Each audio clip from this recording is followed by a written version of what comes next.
we play a lot around with propagating the stand and growing the stand. And I think it was last February I was taking root cuttings of eryngiums and the echinacea, and I had loads of odds and ends. I literally drilled with my finger. I drilled some lines in the sand bed outside, and I just threw all the odds and ends of the cuttings. Different sizes, different thicknesses, and most of them came up. And this was in February, and the same. I did Eryngium brigatii and alpinum, and they were the same. They all came up. So you got these little rows. And then this year, it's produced probably the best echinacea pallid that we've got in the garden.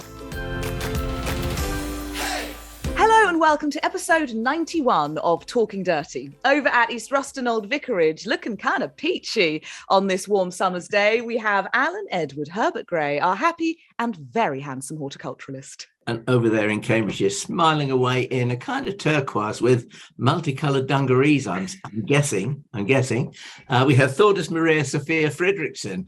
Our guest today, I'm very envious of him because he's got some wet and we've just got dry. Yeah, we're in the droughty old East Anglia, and meanwhile, our guest is enjoying lots of rainfall. So we're very jealous. But before we get stuck into everything else about you, Jack Wallington, what is your middle name? So my middle name is, drum roll, rather unimaginatively, it's James. Jack James, JJ. So you're JJ. JJ Wallington. I don't know how, yeah. So I was christened later I was about 7, and I got to choose my middle name. First of all, I was thinking Christian or Damien, and then I wasn't allowed those, so I chose James. So you weren't really allowed to choose it at all, Jack? No, I wasn't. You can choose it from this set list. Yeah. Why did you want to go for Damien? Was there a reason? I think I just thought it sounded cool. I think, yeah, I didn't know what the meanings behind names back then at that age, and I just thought, Christian, I don't know, I must have thought it was cool. And I think James at the time was one of my best friends. I was like, oh, well, I'll choose that. Oh, that's lovely. JJ Wallington sounds awesome, though. I think if you need to go off on a separate career, writing I was and thinking that. Yeah. Yeah. So cool. Maybe I should switch. Maybe it's decided. Rebrand. Well, don't do that, because the name Jack Wallington, everyone associates you with this love of the natural world, of wilder things. Obviously, you had your first book all about weeds, which was wonderful, and you've had a new book out actually earlier this year as well.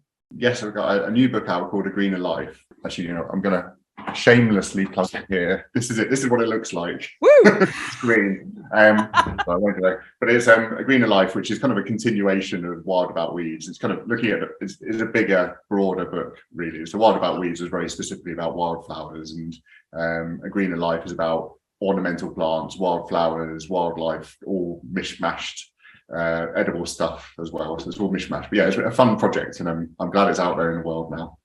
Actually, it's a very interesting subject, Jack, because I can't help but think that there's an awful lot of members of the general public who, in general, I think are a pretty good bunch, but there are a few that are not, as in everything. And I'm going to have my little chest beating moan here, because I noticed that on TripAdvisor, which is something I don't necessarily like, because people can be very rude to you when they're not face to face to you, and they tend to be rather cruel. And if you have areas of your garden that you are deliberately letting or allowing to become slightly more wild, the so-called cognoscenti of garden visitors, they suddenly descend like, a plague of locusts on you, telling you how disgusting your garden's looking. I think this is probably because people don't understand. They don't understand the message that we're trying to get across, that we just don't need rows of salvias and all that kind of thing. We need plants and flowers and pollinators. Yeah, absolutely. I mean, I was at Tutton, the RHS Tutton show, and I was looking at this wonderful young designer's garden. The designer was standing right there, and there was a lady who said she was like, I'd be embarrassed if this was my garden. Right in front of her. I couldn't believe it. I was like, how could you be so rude about it? But it was beautiful. But you're right. It kind of points to the fact that some people, I think in the horticultural world, we're very into meadows and wild planting, as well as the ornamental structured stuff. Yeah. And some people who perhaps aren't in our world, and they're not exposed to kind of they haven't learned to see the beauty in it. Jack, what is your other half like in terms of their approach to the garden, to wilder things? Do they see the beauty in a dandelion like you do, or do they think you're mad? I think, well, if he thinks I'm mad, he's going along with it. But he's not a gardener at all, so he lets me just get on with it, which is nice in a way. And I think he enjoys it. I think he finds it humorous.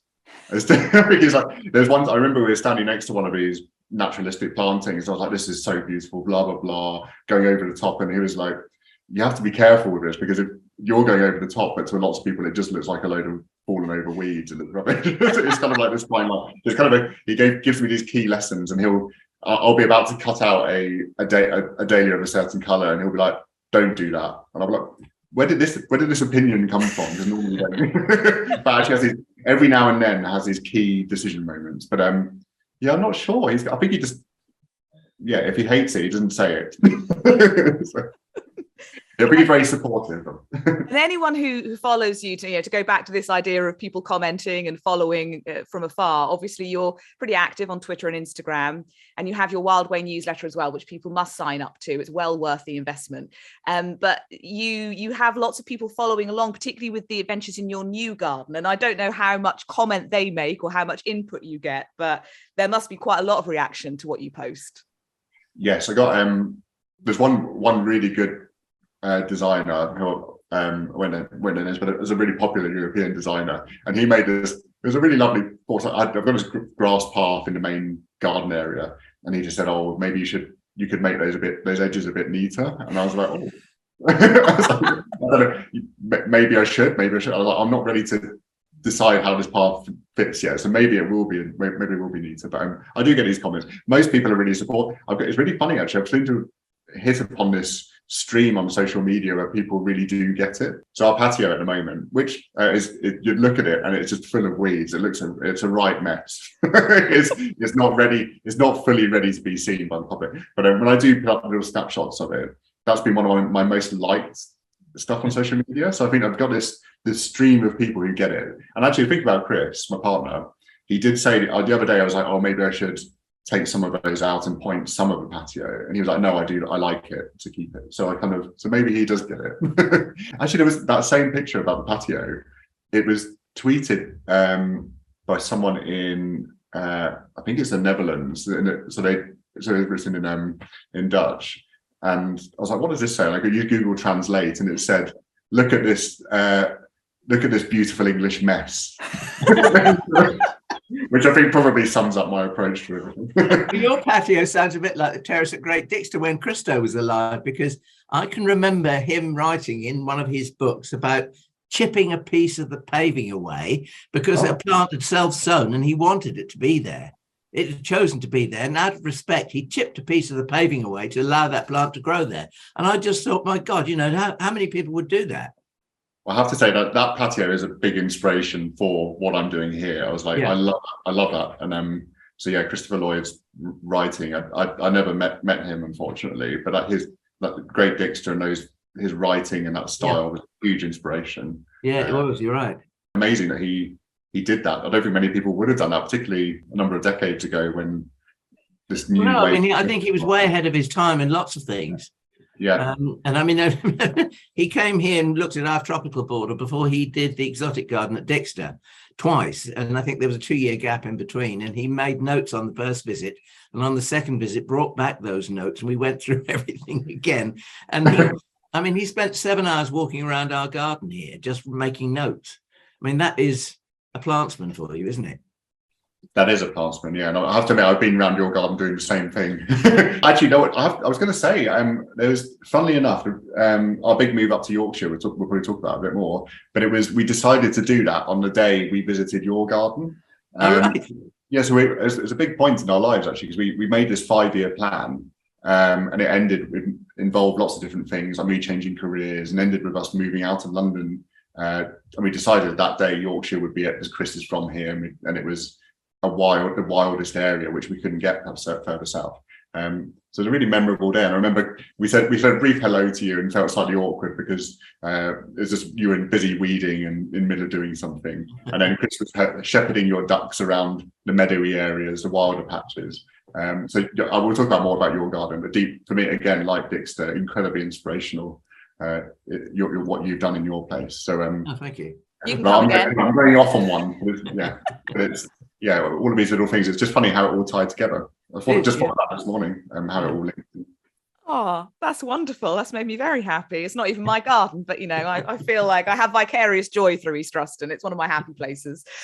We should talk about this move, because I think anybody who follows you and knew how much you wanted, a bigger garden than the one you had in London, how exciting it was, again, talking of living vicariously, to see that you got this wonderful plot up near Hebden Bridge. So can I just, sorry, I'm delaying. No, sorry. But I'd just like to say that I used to love your little bits that from you, Jack, about your neighbour's garden, various other places where you saw interesting things happening. I mean, this was just so streetwise observation. I just thought it was lovely. Oh, thank you. I missed that from. We didn't leave London because we wanted to leave London. We just wanted more space. But I missed that. What I miss about being in an urban area is that ability to walk around, and every garden is this incredible patch of like you might have this really unusual, rare cultivar of a tree, or so we had a beautiful handkerchief tree around the corner from us, and then the next one could be a magnolia, or the next one could just be a wild patch of weeds which has been left but looks so colourful and beautiful. So I remember one of them was just literally self-sowing weeds in gravel, and it was the most colourful garden on the street, and you couldn't have planted it better. I can relate to that, because I remember walking through some of the urban streets of Norwich and coming across a garden and a terrace house. The garden was completely neglected. The house was empty, but by the front door, and it took me way back to my childhood, by the front door, this is March, by the front door was the huge patch of violets. Violets just blew me away and looking absolutely fabulous. And it took me back to my childhood just looking at that. And I just think, stuff like that is lovely. Yes, it is. It's I think everyone get that point on just going out and observing and looking is so important. I think just in all my books, so I write about that just because I've found it extends your garden. So if you don't have a garden, or you have a small space like we did in London, it didn't feel small because I had all of these other gardens to enjoy and notice and expand. Now you have got space. We've got too much space. it's not as much space as you've got. There's a lot to us. We've got 6.5 acres, which is all. It's a lot, but we're gradually getting to grips with it all. It's quite a lot to actually manage. I need to exchange tips on how you do it. So 2 acres of that is meadow, which means it's about managing the meadow and trying to figure out the best management scheme for that. 1 acre is a relatively young woodland with an orchard in the middle that the previous owners planted. And then the remaining acres are the ornamental garden and an allotment area, chicken field. So it's kind of this lovely patchwork of stuff that the previous owners began. When we were looking, I was thinking it must be a blank canvas garden that we can transform. But actually, when we came here, it completely changed my mind on that. Thinking I love the history of this place, and the fact that previous owners have put so much love into it, and we could take what they've done to the next stage and make our own mark on it. So it's an interesting, as a designer, I almost threw away I came to this thinking, right, I'm going to design this thing completely, and I've just thrown all of that away and I'll start again. But so it's an amazing opportunity. It's going to be, but we've made in the first year, it's been challenging. We made lots of mistakes and all sorts of things. That's what gardening is. Yeah, that's what gardening is. I mean, I think it's wonderful that you chucked your ideas and drawings out of the window and you're just living with it and letting it talk to you. I think that's one of the most important things that you can do, because if you let your place talk to you, and if you listen, it will evolve and be wonderful. Now, that's how I say that from experience, as well, of course, as there's Graham and I. We have debates, Christo once said to me, "We're so lucky to have each other because you have debates. It's bat and ball, bat and ball, bat and ball. You refine it, and you get to the end, and it's wonderful." Well, yes, it is, but the debates is something else, I tell you. What's the longest debate you've had? Have you ever had one that's raged for days? About 3 years, I think. What was the debate where you had an idea and you had to sort of really win him over and you got your way? Well, I mean, there's one going on at the moment, and there's halfway up the clematis border. There's an inset, sort of gravel inset, and there's a seat sitting there. And that seat, without anything over the top of it, looks so lonely and so sad. And we've been debating, this is the 3-year debate, which is that we've been debating what to do with it. So Graham's very clever. He can draw to architectural standards, and everything is done to scale and everything else. So it's lovely. But he draws, shall we say, with such ambition that the thing becomes too complicated to build. So then we have to embark on a kind of refinement of this idea. And I think at last we're there. So we'll put it this way: the wood's been bought. The other little thing that I did with him one day was we were going to build a wall and then a gap, and then he wanted to build a fence. I said, no, it's got to be a wall, tie the two things together. And he said, well, you can always build a wall. Well, one of the lessons my gardeners taught me is that if you fill in with a stopgap, thinking you will do it later, you won't do it later, because plants grow, cover it, and it just becomes a permanent feature. And we were discussing whether to build this fence or this wall. And we sat outside. It was in November, because I remember we were having lunch outside, the garden was shut, there's no visitors around. And I looked at him and I said, I think we really should have a wall there. And he said, well, I think I have to say, I think you're right. And I said, well, I'm so glad, because I've ordered the bricks. But you can only do that when you know somebody really well. That is brilliant. Well, you're right. Having debate. I mean, I don't have debate. I just sort of try and incrementally inch bits of the lawn away, and then the other half doesn't talk to me for a day. I remember you saying in one of your posts that you've got bits of lawn at the minute, but you don't know how long they'll last for as more and more plants creep in. Yeah, well, I've already got rid of the main lawn. We've got this grass path, and I was thinking, maybe in the future that won't be grass, it'll be gravel. But I've really come full circle, and I love having a bit of grass with lots of wildflowers in it, like self-heal and dandelions and stuff. But yeah, pretty much all the other than paths, the grass is going, so there will be no lawns. We have the meadows, so when they're cut, you can kind of walk. If you want to lie down on grass, you can lie down on those. I have left the grass path I've left big enough so that if anyone wanted to have a picnic, they could just fit at the top of that. I'm generous. There is something about sitting on grass and having a picnic. And if you want to do it in my garden at the moment, I'm awfully sorry. I would have to decline, because my grass is brown. I bet. We need some of Jack's rain. Yeah, we do. You said, Jack, that you'd made several mistakes already. I am desperate to ask what one or two of them are, to make us all feel better about the many mistakes we make in our own gardens. Oh gosh, okay, so many. What mistakes have where to begin? What mistakes have I made? The meadow's been a real challenge, because up here we're about a month behind, lower down in the valley, so all the plants are a month behind, and yet the meadows are still cut at the same time.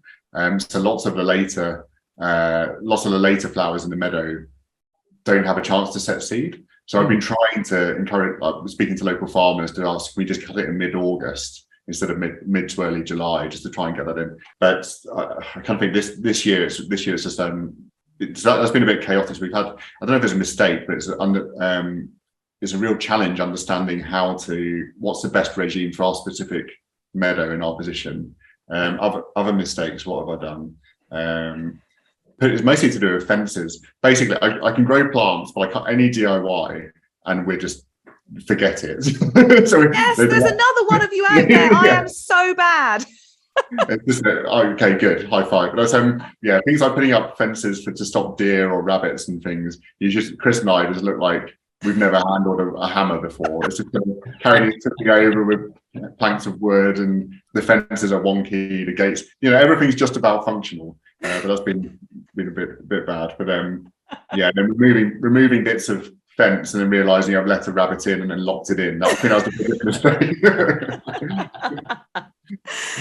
I suppose that is the only downside of getting your acres, is it comes with a lot of wildlife as well. And especially when you're a wildlife gardener, it's about supporting certain areas of the wildlife community, certain parts of it, and not necessarily letting the rest of them munch away at all your plants.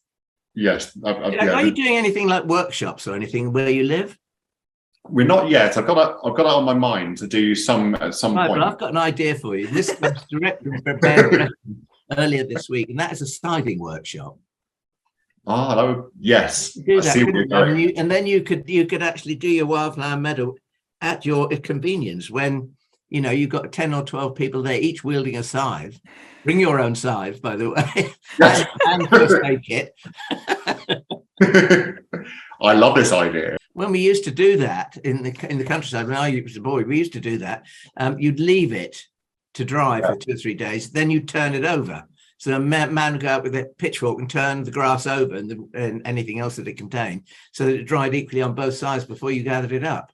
Otherwise, it starts to rot. And you pray that it didn't rain. It didn't rain at that time as well. Yes. Yeah. I think that's the challenge with cutting it later here, because it's more, you take your dry days when you get them. Yeah. Because there is more rain. What's your rainfall per year? Oh, that's a good question.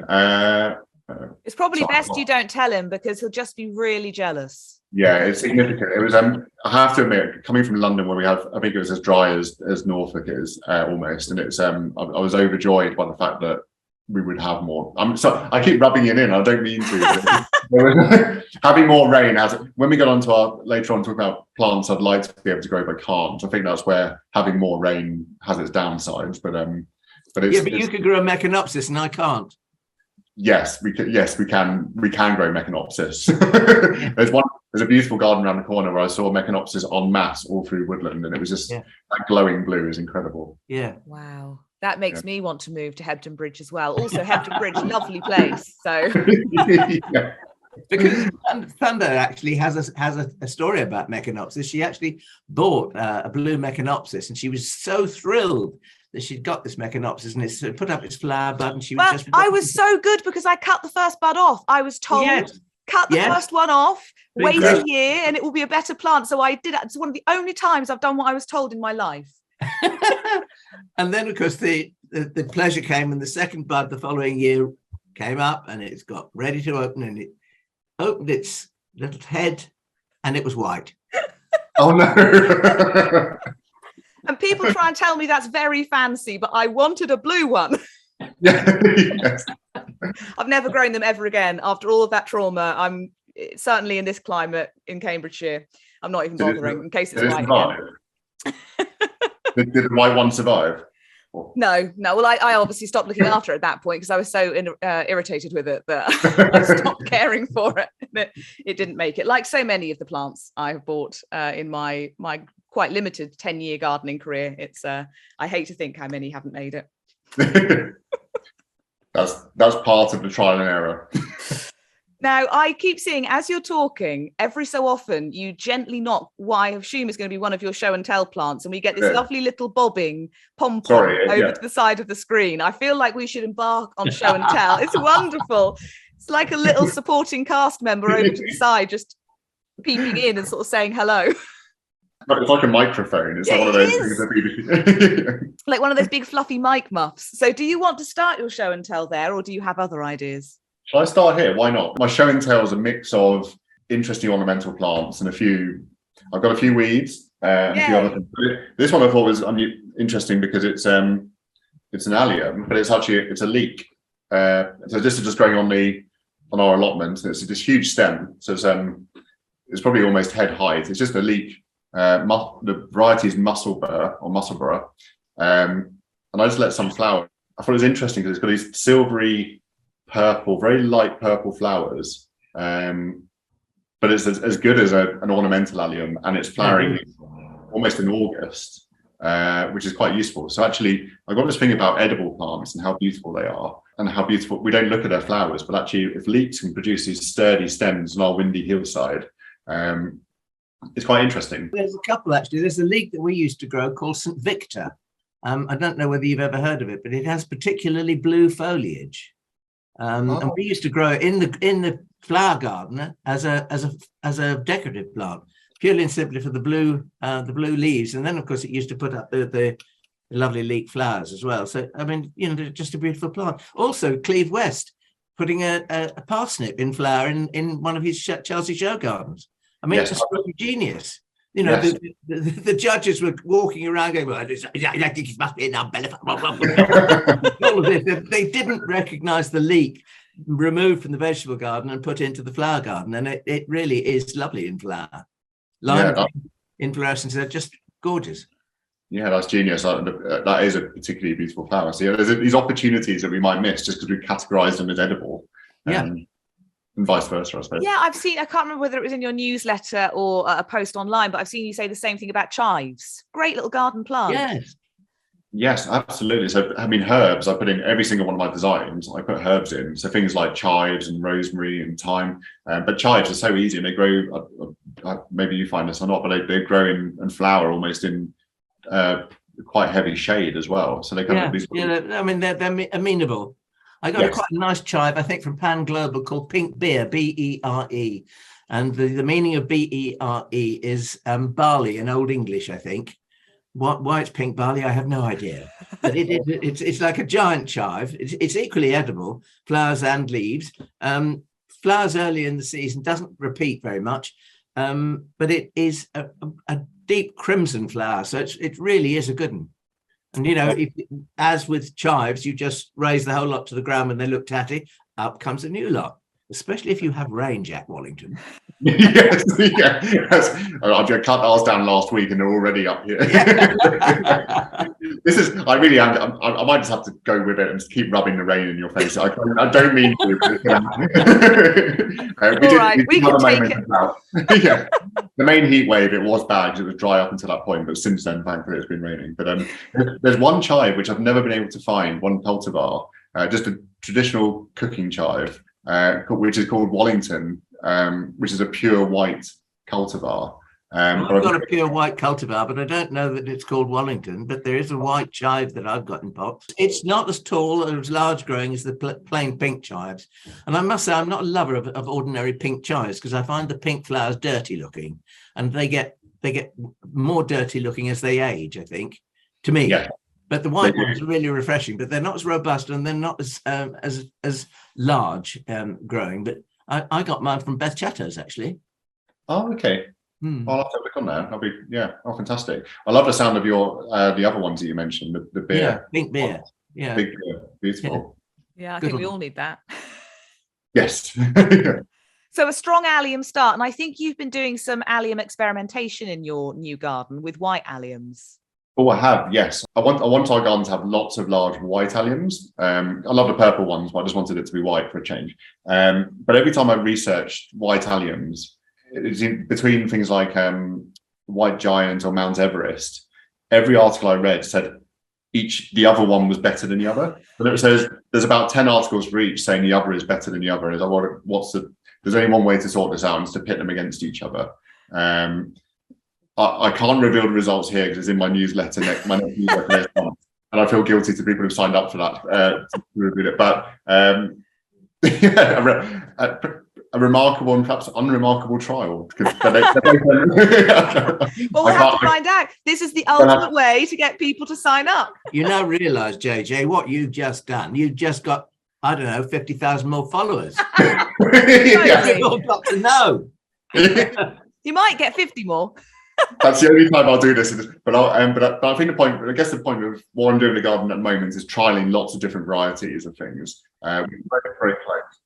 And the other interesting thing is, it's like doing RHS trials, isn't it? I mean, we've got a very interesting trial of spireas, I don't think, at the moment, in conjunction with RHS at Wisley. But, you know, if you do those two white alliums, and I do those two white alliums, is the result going to be the same for me as it is for you with all your rain? I guess not. A very good question. Yeah, it could be that one survives drought a bit better than the other, which I won't. But it'd be very interesting to know, because I know there's a lot of information on the purple alliums, but very little on, because there aren't very many, but which is the best white allium. Well, we'll find out in the Wild Way newsletter next month. Yes, thanks. Or maybe this month by the time this goes out. Who knows? Yes, but I think it's good to people should try their own. If you're going to plant a plant, perhaps buy three different closely linked. 3 different cultivars that are quite close in colour or shape. Try them out in your garden, because as Alan says, your garden could be different to what the catalogues say. Exactly. Just give one season, see which one you prefer, which one attracts more wildlife. which one lasts longer, etc. All these different things. Yeah, excellent idea. Well, that was a strong allium start to show and tell. Where would you like to go next? Okay, well, I had to stop myself because I was basically bringing in the entire garden to show you. I got so excited, but I'll do a really quick one on the last edible one, which I thought was interesting. You might not want to put this in your border, but I wanted to show you kale. Because I love growing. I'm a big vegetable grower as well. So I thought I'd stick up with the vegetables, but also at the moment our Brassica patch looks absolutely beautiful. And I thought just these three kale, I don't know if you can see them. You've got Red Russian in the middle, Nero di Toscana, this one, which is like a Cavalier Nero type, and then Scarlet here. And I love walking past the patch because of the purples and the greens and the glaucous colours and kind of like the silvery grey colours over the top of it. It's just so beautiful. And I think rivals anything in your ornamental garden. So I thought I'd share that. They are equally good as ornamentals as well. We use them in pots outside our greenhouse where we grow chilies and tomatoes and things like that. And we've got big containers, and because I think there's some of those kales, they do need a biggish container, not a piddling little pot. They need to be sort of oomphy, and we combine them with all sorts of summer bedding, and they just are fantastic. Yeah, I can imagine. I guess it must be a challenge with the cabbage white butterflies. We're quite lucky up here because Jack, wait. It's the large white. I'd stand corrected by an entomologist. Oh, right, okay. I'm so glad you gave him the opportunity to do that. He loves doing that. I said to this chap, butterfly man, I said to him one day about cabbage whites. He said, technically, Alan, they're not cabbage whites. They're actually large white butterflies. Oh, right. I made the effort to say large whites. Okay, thank you. I'm learning a lot here as well. This is good. But the large white butterflies. Yes, they are a nuisance. I mean, it is a thing. We try and squish as many eggs as we can, but I mean, and we squish caterpillars, of course. But we try not to use pesticides here. Yeah, kind of trying to get that balance. It's interesting trying to stop them, like using netting as well outside. But then I think if it wasn't for the large white butterflies, I'd grow kale in ornamental borders more, but I've tried that in the past, but you can't put, because I don't want to use chemicals on edible plants really and in borders, but you can't be squishing stuff in borders all the time. No, quite right. In a container it's not so bad because you can get up close and walk around it. Yes. Well, I'm glad you included those because they looked absolutely beautiful, and we don't get the chance to talk about many edibles on Talking Dirty. And we should.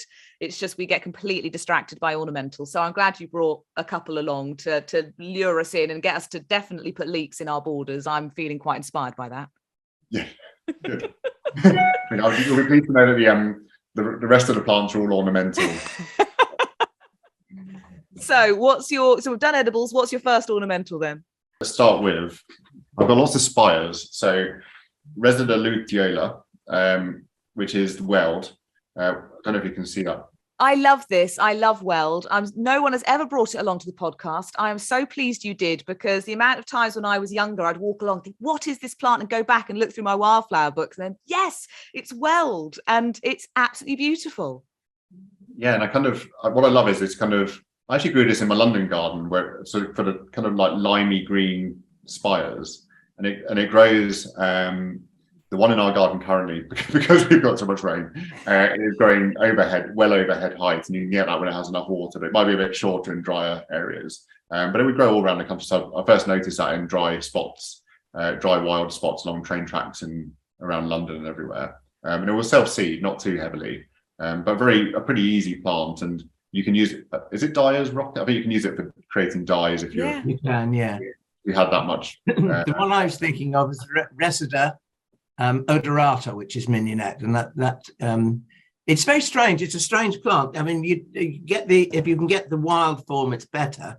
But it's beautifully scented, but it won't tell you when, or you won't know when it's going to be scented and when it's not. So you can be walking around your garden in the evening expecting to be met by this cloud of perfume, and you get nothing. And another day you'll just walk past it and it's amazing. Isn't that weird how plants do that? With the weld, I love knitting, and I've always loved the idea of doing natural dyeing. I have never even grown the plants. I've never started down this process, but I always like to think that when I retire in many years to come, I will try my hand at natural dyeing, and therefore weld is on my wish list for them. You're painting a picture. I'm getting this picture of this woman in cambric clothes with 2 knitting needles stuck in her bum. That'll be me. Hanging out natural dyed sheets with blotches of colour. Yeah, onion skins everywhere. And that is lovely, though. I'd never even thought about incorporating it into my garden, but it's a beautiful, lovely yellowy green spire. Well, there is something to be said for using spires. If you use them in groups, spires can have this wonderful effect of taking your eye upwards. I mean, in the desert, we have self-sown verbascums, which we leave en masse because, a grouping of them, and especially if they're on a slope and you get all these spires going up, it is wonderful. Yeah, that is. I remember seeing them in your the gravel desert garden. It was, absolutely beautiful there. And I think you're right. It just kind of, there's something about spires as well. They really draw your eye along. So even in the wild, when I saw this, it's kind of, you can't miss them. And you just, something about it which just is exciting. Yeah. I have another couple of spires. Right, let's move on to some ornamentally things. Veronicastrum, should be familiar with. That's album. I'm also growing Diane, which so far I can't tell the difference between the two, other than Diane is slower, but you might know more. And then Persicaria September spires, which is another one. So I just love these. At the moment, I'm into these wispy, tall, flowery things, which actually all look the same but different colours now I'm looking at them. Yes, they're lovely together. And you can see there how the weld really holds its got own that little bit more. Ornamentals. It looks a bit more robust than the other two, doesn't it? The other two are wispier, I suppose. Yeah, you can feel that in the stem. Actually, it's got a really solid stem, whereas these are a bit softer. So lots of rockety, wispy things.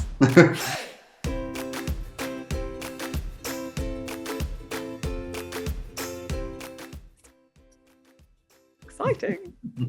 Hello, good morning. Hello. How are you doing? How are you doing? Very well. Look at your setup. This is wonderful. I hope it's okay. I have to admit, to come clean, we haven't decorated the house yet. That's happening in September, so I'm finding it really hard to find a good spot. so the lighting isn't perfect, but hopefully it's okay. I'm good this week. I feel like, I had lots of sleep. It's raining, so I don't have to worry about watering the garden. Shut up, Jack! Shut up! I'm so sorry. This is what I should think before I open my mouth. Yeah, just near Hebden Bridge, smack bang in the middle of Manchester and Leeds. I want to hear all about it in proper podcasty land, which isn't much different to this, to be honest. In other words, Alan Gray, shut up. It's lovely to speak. I'm so looking forward to this. Not as much as us, I can tell you that.